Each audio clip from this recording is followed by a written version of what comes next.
오늘도 고단한 하루 보내셨나요?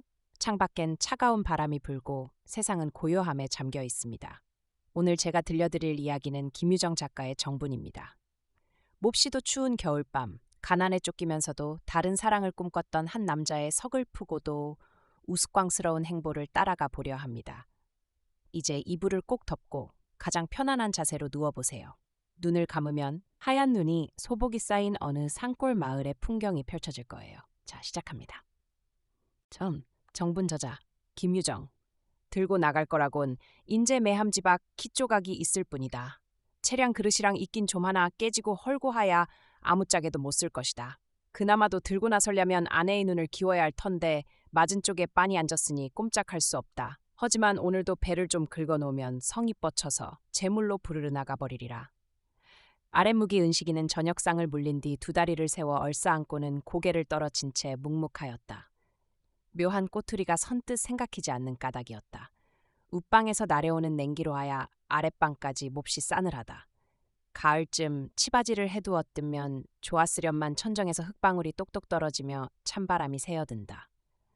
헌옷대기를 들쓰고 앉아 어린 아들은 화루전에서 킹얼거린다. 아내는 그 아이를 옆에 끼고 달래며 감자를 구워 먹인다. 다리를 모로 느리고 사지를 뒤트는 양이 온종일 방아다리에 시달린 몸이라 매우 나른한 여지였다. 하품만 연달아 할 뿐이었다. 한참 지난 후 남편은 고개를 들어 아내의 눈치를 살펴보았다. 그리고 두터운 입살을 찌그리며 대퉁스럽게 "아까 낮에 누가 왔다 갔어?" 하고 한마디 내다붙었다. "면석이 밖에 누가 왔다 갔지유?" 하고 아내는 심심히 받으며 들떠보도 않는다. 물론 전부터 미뤄오던 호포를 독촉하러 면석이가 왔던 것을 자기는 거리에서 먼저 기수채웠다. 그 때문에 붙잡히면 혼이 뜰까봐 일부러 몸을 피한 바나 어차피 말을 꼴려니까 볼 일이 있으면 날 불러 대든지 할 게지 왜 그놈을 방으로 불러들여서 "둘이들 뭐 했어 그래?" 하고 눈을 부르뜨지 않을 수 없었다. 아내는 이 말을 뜰더니 차분참 눈꼴이 돌아간다. 하어이 없는 모양이다. 셀쭉해서 턱을 조금 솟치자 그대로 떨어치며 잠자코 아이에게 감자를 먹인다. 이만하면 하고 다시 한번 분을 텄봤다. 헐 말이 있으면 밖에서 허던지 방으로까지 끌어들일 건 뭐야? 남의 속 모르는 소리 작작하게 유. 자기 때문에 말마금하느라고 욕본 생각은 못하고. 하고 아내는 가무잡잡한 얼굴에 핏대를 올렸으나 표정을 고루 잡지 못한다. 얼마 그러더니 남편의 낯을 똑바로 쏘아보며 그지 말고 밤마닥 집신짝이라도 삶아서 호포를 갖다 내게 하다가 좀 사이를 두곤 들릴 듯 말 듯한 혼자 소리로 계집이 좋다기로 집안 물건을 모조리 드러낸담 하고 모지게 종알거린다. 집안 물건을 누가 드러내? 그는 시치미를 떼며 펄썩 뛰었다. 그러나 속으로는 찐하였다. 모르는 줄 알았더니 아내는 벌써 다 안 눈치다. 어젯밤 아내의 속것과 그젯밤 맷돌짝을 후무려낸 것이 탈로 되었구나 생각하니 불쾌하기 짝이 없다. 누가 그런 소리를 해? 벼락을 맞으려고. 한 팔로 아이를 끌어들여 젖만 먹일 뿐 젊은 아내는 받아주지 않았다. 샘과 분에 못 이겨 무슨 호댓말이 터질 듯 하련만 꾹꾹 참는 모양이라. 누가 그따위 소리를 해그려? 철새 어머니지 누군 누구야. 뭐라고? 들러미와 배 맞았다지 뭔모야 맷돌하고 내 속것은 술 싸먹는 거라지요? 남편은 갑작스레 얼굴이 벌겠다. 아내는 살고자 고생을 무릅쓰고 바둥거리는데 남편이란 걸자는 그 속것으로 술 싸먹다니. 어느 모로 보던 곱지 못한 행실이리라. 그도 아내의 시선을 피할 만치 양심의 가책을 느꼈다. 마는 그렇다고 자기의 의지가 꺾인다면 남편 된 도리도 아니었다. 보도 못하고 애맨 소리를 해 그래. 눈깔들이 멀냐고. 하고 변명 삼아 목청을 돋았다. 그러나 아무 효력을 보이지 않음에 약이 올랐다. 말끝을 슬룻이 돌리어 자기는 뭔데 대낮에 그놈을 끼고 누웠더람 하야 아내를 되순나 잡았다. 이 말에 아내는 독살이 뾰로졌다. 젖먹이든 아이를 방바닥에 쓸어박고는 발따기로 쓴다. 공도 모르고 개정만 부리니 야속할게라. 찬방에서 혼자 좀 자란 듯이 천연스레 뒤로 치마다리를 여미더니 그대로 살랑살랑 나가버린다. 아이는 요란히 울어대인다. 눈울을 밟는 아내의 발자취 소리가 멀리 사라짐을 알자 그는 속이 놓였다. 방문을 열고 가만히 나왔다. 무슴쓸 하던 볼 사람은 없을 것이다. 스스로 더듬어 들어가서 성냥을 그어대고 두리번거렸다. 생각대로 함지박은 부뚜마구에서 주인을 기다린다. 그 속에 담긴 감자나 부렁이는 그 자리에 쏟아버린 뒤 번쩍 들고 뒤란으로 나갔다. 앞으로 들고 나가단 아내에게 들키면 혼이 난다. 뒷곁 언덕으로 올라가서 울타리 밖으로 던져 넘겼다. 그 다음엔 예전 뒤나보러 나온 듯이 쌀이 문께로 와서 유유히 사면을 돌아보았다. 하얀 눈뿐이다. 울타리에 몸을 비겨대고 뒤를 돌아 함지박을 집어들자 뺑손을 놓았다. 은식이는 인가를 피하야 산깃으로 돌았다. 함지박을 몸에다 차붙였으니 들키려면은 없었다. 매섭게 쌀쌀한 달님은 푸른 하늘에 댕그머니 눈을 떴다. 수월이 꼴을 흘러 날이 든 시내도 인젠 얼어붙어서 날카롭게 번뜩인다. 그리고 산이며 들, 집, 낯가리, 만물은 겹겹눈에 잠기어 숨소리조차 내지 않는다. 산길을 빠져 거리로 나올째 어디선가 징소리가 울린다. 고적한 밤 공기를 은은히 흔들었다. 그는 가든 다리를 멈추고 멍하니 섰다. 오늘 밤이 진흥회 총회임을 깜빡 잊었던 것이다. 한 번 안 가는데 걸전이 오전, 뿐만 아니라 괴는 부역까지 안담이 씌우는 것이 이 동리의 전례이었다. 허나 몸이 아파서 알았다면 그만이겠지. 이쯤 마음을 놓았으나 그래도 끌밋하였다.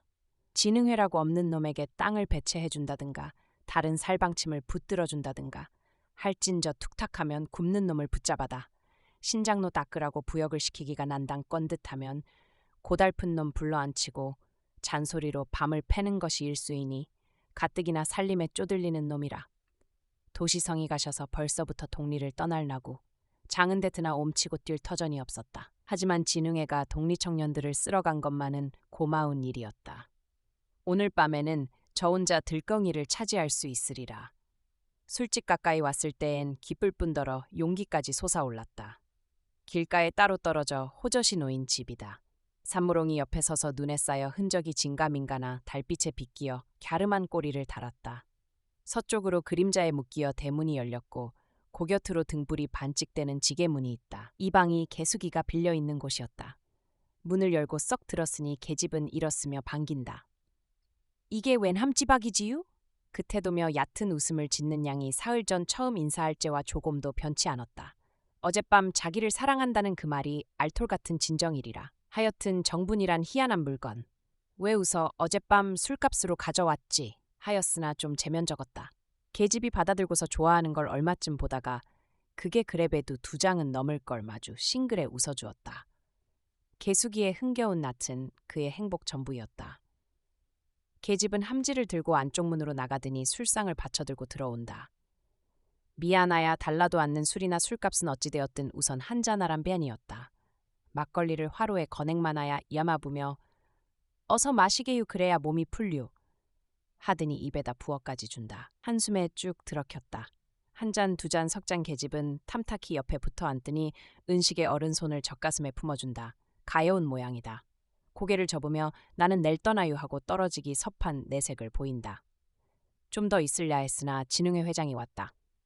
동리를 위하여 들와미는 안 받으니 냉큼 떠나라 하였다. 그러나 이 밤에야 어딜 가랴 내라침 밟는 대로 떠나겠노라고 하였다는 것이다. 은식이는 낭판이 떨어져서 멍멍하였다. 언제던 갈 줄은 알았던 게나 급작이 서들 줄은 꿈밖이었다. 따로 떨어지면 자기는 어찌 살려는가.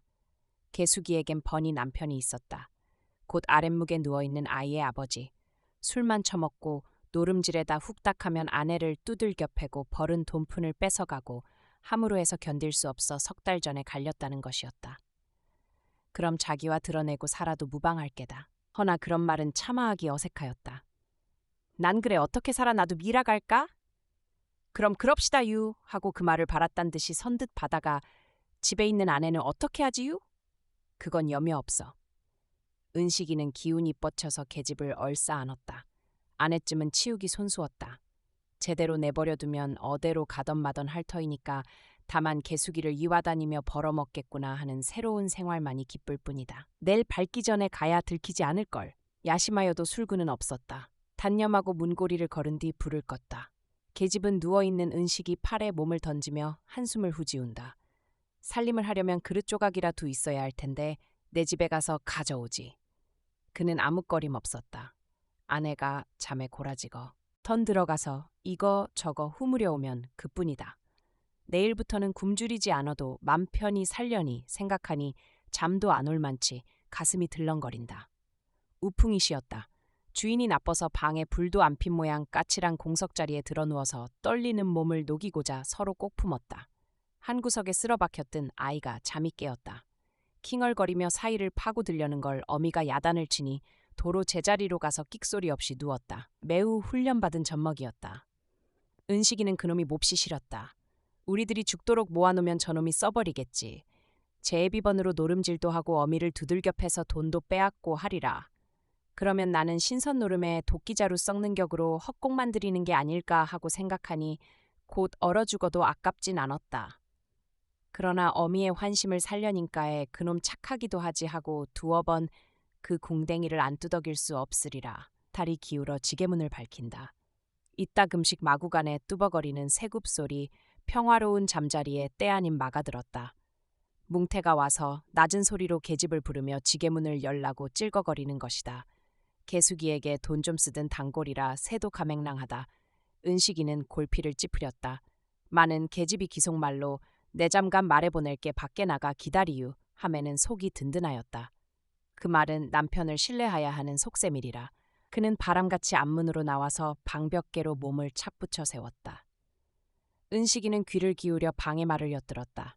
뭉태가 들어오며 오늘도 그놈 왔었나 하더니 계집이 아무도 안 왔다니까 그 자식 왜 요새 바람이 나서 지랄이야 하며 된통 비웃는다. 그놈이란 자기다. 이 말 저 말 한참을 주언부언 짓거들이니 자기가 동리의 평판이 나쁘다는 둥, 아내까지 돌아다니며 미워 남편을 숭본다는 둥, 혹은 개수기를 집안 망할 도적년이라고 같은 방자를 다하더라는 둥, 자기에 대한 흠집은 모조리 들추어낸다. 그럴 적마다 계집은 는실난실 여신이 받으며 같이 웃는다. 그리곤 남못들을 많지 병아리 소리로들 소근거리는 것이었다. 은식이는 분이 올라 숨도 거칠었다. 많은 어젖볼 도리가 없다. 개수기척과 핀잔도 안 주고 한 통이 되는 듯 야속하기 이를 데 없다. 그는 노기와 추움으로 말미암아 팔짱을 끼고는 덜덜 떨었다. 농창이 난 버선이라 눈을 밟고 섰으니 쑤시도록 저렸다. 아내 생각이 문득 떠오른다. 집으로만 가면 따스한 품이 기다리련만 외고생을 한후 하지만 아내는 싫었다. 아리랑 타령 하나 못하는 병신, 돈 한 푼 못 버는 천지 하긴 초작에야 물불을 모르도록 정이 두터웠으나 인제는 다 사겄다. 무사람의 품으로 오마안기며 애쓰거리는 들카미가 천하다 할망정 힘 안 들이고 먹으니 얼마나 부러운가. 침들을 개재 흘리고 덤벼드는 묻놈을 이손저손으로 후들르니 그 영의 바이 고귀하다 할지라. 그는 설안의 이까지 딱딱거린다. 그러면서도 불러들이길만 고대하야 턱살을 받쳐대고 눈이 빠질 지경이다. 계집이 한문으로 잘 가게유 낭종 만납시다. 응, 내 추후로 한번 가지. 뭉태를 내뱉자 또 한문으로 가만히 들어오게유 은식이를 집어들인다. 그는 닝큼 들었으며 어른 손을 썩썩 문텄다. 그 자식 남자는데 왜야 쌩이질이야. 그러게 말이유 그건 눈치코치도 없어. 계집은 빌틈없이 여일하였다. 등잔에 불을 대리며 거나하야 생글생글 웃는다. 자식이 왜 급번새야 거짓말만 슬슬하고 하며 아까에 흉잡혔던 대가품을 하였다. 뭉태란 놈은 돈도 신용도 아무것도 없는 건달이란 둥 오입질하다 들키어 되게 경을 쳤다는 둥 남의 집벌이를 훔쳐내다 붙잡혀서 구매밥을 먹었다는 허풍까지 찌며 계집을 얼렁거리다가 깜짝 놀랜다. 앞말에서 첫 털을 울리는 게 명성이 요란하였다. 시간이 촉박하다. 계집의 뺨을 문질러 보곤 벌떡 일어섰다. 내 밖에 좀 갔다 올게 꼭 기다려. 응. 은식이는 지집살이 문을 살래기 들어밀었다. 달은 아주 넘어갔다. 뜰에 깔린 눈의 반영으로 할만하였다. 우선 봉당으로 올랐으며 방문에 귀를 기울였다. 깊은 숨소리 안에는 골아왔다. 그제선 맘을 놓고 캐앗으로 들어갔다. 더듬거리며 부뚜막에 다리를 얹자 솥을 뽑았다. 4년 전 아내를 얻어들일 제 행복을 계약하던 솥이었다. 많은 달가운 꿈은 몇 달이었고 지질이 고생만 하였다. 인젠 마땅히 다른 데로 옮겨야 할 것이다. 폐벽에 걸린 바구니에는 숟가락이 3가락 있다. 덕이 먹을 한 개만 남기고는 모집어 괴춤에 꽂았다. 좁쌀이 서너 대 방에 있다마는 그걸 꺼내다간 일이 빛나리라. 미진 하나마 그대로 그림자같이 나와버렸다. 수아리꼴 꼬리에 달린 막바지다. 양쪽 산에 끼어 시냇가에 집은 엇렸고 쓸쓸하였다. 마을 복판에 일이라도 있어 돌이 깔린 시냇길을 오르나리자면 적하니 애를 씌웠다. 그러나 그것도 하직을 하자니 귀엽고도 일변 안타까운 생각이 안 남는다. 그는 살던 집을 두어 번 돌아다보며 술집으로 희나게 달려갔다. 어서 들어오 춥지요? 개수기는 어리삥삥한 웃음을 띠이며 반색한다. 아마 그동안 눕지도 않은 듯 떠날 준비에 서성서성하였다. 계집의 의견대로 짐을 탱그머니 묶어놓았다. 먼동 트는 대로 짊어만 매면 된다. 만약 아침에 주저거리단 술집 주인에게 발각이 될 게고 수동리에 소문이 퍼진다. 그뿐더러 아내가 쫓아온다면 모양만 창피하리라. 떠날 차보를 다하고 나서 그는 계집과 자리에 마주 누웠다. 추위를 덜고자 몸을 맞붙였으나 그대로 마찬가지 덜덜 떨었다. 얼른 날이 밝아야 할 텐데 그러다 잠이 깜빡 들었다. 그건 어느 때나 되었는지 모른다. 아이가 칭칭거리며 머리 위로 기어올라서 눈이 띄었다. 군차나서 손으로 밀어나리려 할제 영문 모를 일이라 등 뒤 운묵 쪽에서 이리 온 아빠 여깄다 하고 기설은 음성이 들린다. 걸걸하고 우람한 목소리. 필연코 내버린 번남편이 결기 먹고 얘라 왔을 것이다. 은식은 꿈을 꾸는 듯 싶었다. 겁이 나서 둘어누운 채 꼼짝도 못한다. 아내의 정부를 현장에서 맞닥뜨린 남편의 분노이면 매일 반일이라. 낫이라도 들어 찍으면 찍소리 못하고 죽을 밖에 별돌이 없다. 등살이 꼿꼿하였다. 생각다 못하야 개수기를 깨우면 일이 좀 피일가 하야 손가락으로 넌너히 그 배를 몇 번 질렀다. 많은 계집은 그의 허리를 잔뜩 끌어안고 코고름에 세상을 모른다. 부쩍부쩍 진땀만 흘렀다. 남편은 어청어청 등 뒤로 걸어온다. 언내를 번쩍 들어안고 외성가시게 굴어 어여들 편히 자게유 하며 운묵으로 도로간다. 그래도 그 말씨가 매우 유순하였고 맘새 좋아 보였으나 도리어 견딜 수 없이 살을 접었다. 계집은 얼마 만에 일어났다. 어서 떠나야지 하고 눈을 부비더니 운묵을 나려다보고 경풍을 한다. 그리고 입을 봉하고는 잠잠히 있을 뿐이다. 날은 활딱 밝았다. 잠에선 솥을 가신다. 주인은 기침을 하더니 시걱거리며 대문을 연다. 이판 세판이었다. 은식이도 일어나 옹크리고 앉으며 어찌 될 건가 처분만 기다렸다. 곁눈으로 흘깃살피니 키가 커다랗고 감대는 사납지 않으나 암기 좀 있어 보이는 놈이 책상 다리에 언내를 안고 운묵에 앉았다. 떠나지들. 마색구는 일어나서 언내를 계집에 맡기더니 은식이를 향하여 손을 빈다. 여보기유 일어나서 이 짐 좀 지워주게유. 은식이는 허란 대로 안 할 수 없었다. 번씨는 자기가 질짐이었대 부축하여 지워주었다. 솥, 맷돌, 함지박, 보따리들을 한테 묶은 것이니 조이 무거웠다. 허나 남편은 힘들기커녕 홀가분한 모양 싱글거리며 덜렁덜렁 밖으로 나선다. 계집도 언내를 퍼대기에 들싸업곤 와라 나섰다. 은식이는 꿈을 보는 듯이 어리빠졌다. 그들의 하는 양을 볼라고 설설 뒤묻었다. 아침 공기는 더욱 쑤셨다. 바람은 지면에 눈을 품어다간 얼굴에 뿜꼬 하였다. 산모릉이를 꼽들어 언덕길을 나릴와 있제 남편은 은식이를 돌아보며 왜 섰수? 같이 갑시다유. 동행하길 권하였다. 그는 아무 대답 없이 우두머니 섰을 뿐. 그러자 산모릉이 옆길에서 은식이 아내가 달겨들었다. 기가 넘어 입은 버렸으나 말이 안 나왔다. 헐떡거리며 얼굴이 새빨개지더니 왜 남이 솥을 빼가는 게야? 하고 계집에게로 달라붙는다. 동리 사람들은 젖눈을 두부비며 구경을 나왔다. 멀찍이 떨어져서 서로들 붙고 떨어지고 수근숙덕. 아니야. 은식이는 아내를 뜯어 말리며 볼이 화끈거렸다. 그래도 발악을 마지 않는다. 악담을 퍼붓는다. 그렇지만은 들러미 내외는 귀가 먹었는지 하나는 짐을 하나는 아이를 들러업은 채 언덕을 늠름히 나려가며 돌아보도 않았다. 아내는 분에 복받치어 눈 위에 털벽 주저앉으며 울음을 놓았다. 은식이는 구경군 쪽으로 시선을 흘깃거리며 입맛만 다실 따름. 종국에는 아내를 잡아 일으키며 울상이 되었다. 아이야 우리 솥이 아니라니깐 그러네. 빼앗긴 솥단지보다 더 시린 것이 사람의 마음이었을까요? 은식이가 내뱉은 마지막 거짓말은 누굴 향한 것이었을지 생각하게 되는 밤입니다. 지독한 가난 속에서도 우리는 무언가에 홀린 듯 정을 나누고 또 누군가를 아프게 하며 살아갑니다. 오늘 밤 당신의 마음에는 부디 시린 바람 대신 따스한 온기만 머물기를 바랍니다. 이제 걱정은 눈 위에 흩뿌려 두고 깊고 달콤한 잠에 드세요. 안녕히 주무세요.